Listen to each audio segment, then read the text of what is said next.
ಎಲ್ರಿಗೂ ನಮಸ್ಕಾರ. ಇವತ್ತು ನನಗೇನು ಮಾತಾಡೋಕ್ಕಿದೆ ಅಂದರೆ, ಅಷ್ಟು ಸೀರಿಯಲ್ಗಳನ್ನ ನೀವು 6 ಗಂಟೆಯಿಂದ ಸುಮಾರು ಒಂದು 11 ಗಂಟೆ ತನಕ ಅಥವಾ 10:30 ತನಕ ನೀವು ಸೀರಿಯಲ್ಗಳನ್ನ ಒಂದು ದಿವಸ ಕೂತ್ಕೊಂಡು ಗಮನಿಸಿ.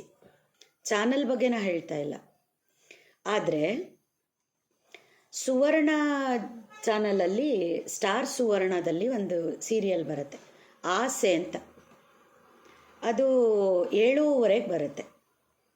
ಈ ಆಸೆ ಯಾಕೆ ಹೇಳ್ತಾ ಇದ್ದೀನಿ ಅಂದರೆ, ಪರಿಸ್ಥಿತಿಗಳು, ಸಂದರ್ಭಗಳೇ ನಮ್ಮ ಜೀವನದಲ್ಲಿ ಖಳನಾಯಕರು. ನಮ್ಮ ವ್ಯಕ್ತಿತ್ವದಿಂದಾನೇ ನಾವು ಸಮಸ್ಯೆಗಳನ್ನು ಸೃಷ್ಟಿಸ್ಕೋತೀವಿ. ಹೊರಗಡೆ ಇಲ್ಲ ಖಳನಾಯಕ, ನಮ್ಮೊಳಗೆ ಇದ್ದಾನೆ. ನಮ್ಮೊಳಗಿರುವಂಥ ಪಾಸಿಟಿವ್ ನೆಗೆಟಿವ್ಸು ನಮ್ಗೆ ಹೆಂಗೆ ಸ್ಟ್ರೆಂತ್ ಆಗುತ್ತೆ, ವೀಕ್ನೆಸ್ ಆಗುತ್ತೆ ಅನ್ನೋದನ್ನು ತುಂಬ ಚೆನ್ನಾಗಿ ಹೇಳ್ತಾ ಬರ್ತಿರುವಂಥ ಒಂದು ಸೀರಿಯಲ್ಲು. ಯಾರಾದರೂ ನೋಡದೇ ಇದ್ದರೆ, ನೀವು ಸೀರಿಯಲ್ ಅಭಿಮಾನಿಗಳಾಗಿದ್ದರೆ, ಅಭಿನಯದ ಬಗ್ಗೆ ಆಸಕ್ತಿ ಇದ್ದರೆ ದಯವಿಟ್ಟು ಆಸೆ ಸೀರಿಯಲ್ ನೋಡಿ. ಮಂಡ್ಯ ರಮೇಶ್ ಅವರು ಮುಖ್ಯ ಪಾತ್ರದಲ್ಲಿದ್ದಾರೆ. ಮತ್ತು ಅದರಲ್ಲಿ ನಾಯಕನಾಗಿ ಸೂರ್ಯ ಅಂತ ಒಂದು ಹುಡುಗ ಮಾಡ್ತಾಯಿದ್ದೆ. ನಂಗೆ ಯಾವ ನಟರದು ಹೆಸರು ಗೊತ್ತಿಲ್ಲ, ಆದರೆ ಅತ್ತೆ ಪಾತ್ರ ಮಾಡ್ತಿರುವಂಥವ್ರು, ಮಗನ ಪಾತ್ರ ಪ್ರತಿ ಪಾತ್ರನೂ ಇಂಥದ್ದು ಅಂತ ಹೆಸರಿಸೋ ಹಾಗಿಲ್ಲ. ಅದು ನೆಗೆಟಿವ್ ಶೇಡಲ್ಲಿರಲಿ ಅಥವಾ ನಾಯಕಿ ಶೇಡಲ್ಲೇ ಇರಲಿ, ಒಳ್ಳೆಯದು ಪಾಪದ್ದು ಅಂತ ಏನೇ ಇರಲಿ ಪಾತ್ರಗಳು. But each and every role ಬಗ್ಗೆ ಸಂಭಾಷಣೆ ಬರೀತಿರೋರು, ಕಥೆಯ ಓಘವನ್ನು ತಗೊಂಡು ಹೋಗ್ತಿರುವವರು, ಮತ್ತು ಪ್ರತಿ ಪಾತ್ರವನ್ನು ಹ್ಯಾಂಡಲ್ ಮಾಡ್ತಿರುವಂಥ ವಿಶೇಷವಾಗಿ ನಿರ್ದೇಶಕರು. ಸಂಚಿಕೆ ನಿರ್ದೇಶಕರು ಬೇರೆ ಇರ್ತಾರೆ, ಪ್ರಧಾನ ನಿರ್ದೇಶಕರು ಬೇರೆ ಇರ್ತಾರೆ. ಅದು ಯಾವುದು ನನ್ನ ಹೆಸರುಗಳನ್ನು ನೋಡಿಲ್ಲ, ಆದರೆ ನನಗೆ ಮಾತಾಡಬೇಕು ಅನ್ನಿಸ್ತು ಈ ಸೀರಿಯಲ್ ಬಗ್ಗೆ.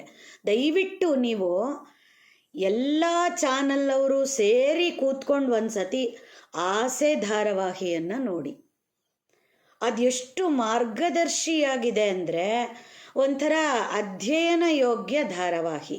ನೀವು ಮಾಡ್ತಿರುವಂಥ ಜನಪ್ರಿಯ ಧಾರಾವಾಹಿಗಳಲ್ಲಿ ಅಧ್ಯಯನಕ್ಕೆ ಯೋಗ್ಯವಾದಂಥ ಒಂದು ಕಥಾಹಂದರವನ್ನು ಕಟ್ಟಿಕೊಡೋದು, ಪಾತ್ರಗಳ ಸಂಭಾಷಣೆಯನ್ನು ಬರೆಯೋದು. ಸಂಭಾಷಣೆಗಳಂತೂ ಅಲ್ಟಿಮೇಟು.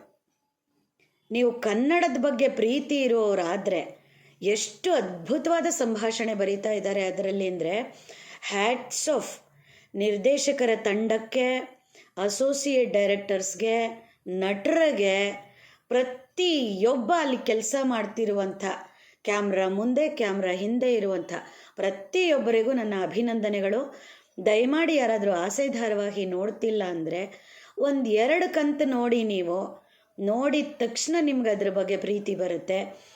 ಎಲ್ಲೂ ಆ ಪಾತ್ರಗಳು, ಯಾವುದೇ ಪಾತ್ರವಾಗಿರಲಿ, ಅಭಿನಯಿಸ್ತಿವೆ ಅಂತ ಅನಿಸ್ತಾ ಇಲ್ಲ. ಸಹಜತೆಗೆ ತುಂಬ ಹತ್ತಿರವಾಗಿರುವಂಥ ಧಾರಾವಾಹಿ. ನಂಗೆ ತುಂಬ ಇಷ್ಟ ಆಯಿತು. ಮಂಡ್ಯ ರಮೇಶ್ ಅವ್ರಿಗೆ ನಾನು ವೈಯಕ್ತಿಕವಾಗಿ ಅಭಿನಂದನೆಗಳನ್ನು ಸಲ್ಲಿಸ್ತೀನಿ. ಒಬ್ಬ ನಟನಾಗಿ, ನಿರ್ದೇಶಕನಾಗಿ, ಅಭಿನಯ ಶಾಲೆಯನ್ನು ನಡೆಸ್ತಿರುವವರಾಗಿ ಅದ್ಭುತವಾದ ಆಯ್ಕೆ ಮಾಡಿಕೊಂಡಿದ್ದೀರಿ. ನಿಮಗೆ ಒಂಥರ ಮೈಲಿಗಲ್ಲಾದ ಪಾತ್ರ ಅದು. ನಿಮ್ಮ ಇಮೇಜನ್ನೇ ಬದಲಿಸಿದ ಪಾತ್ರ. ಮತ್ತು ಇಡೀ ತಂಡ ಬಹುಶಃ ನಿಮ್ಮ ಸಲಹೆಗಳಿದ್ದೇ ಇರುತ್ತೆ ಅನ್ಕೋತೀನಿ. ತುಂಬ ಚೆನ್ನಾಗಿ ಬರ್ತಿದೆ.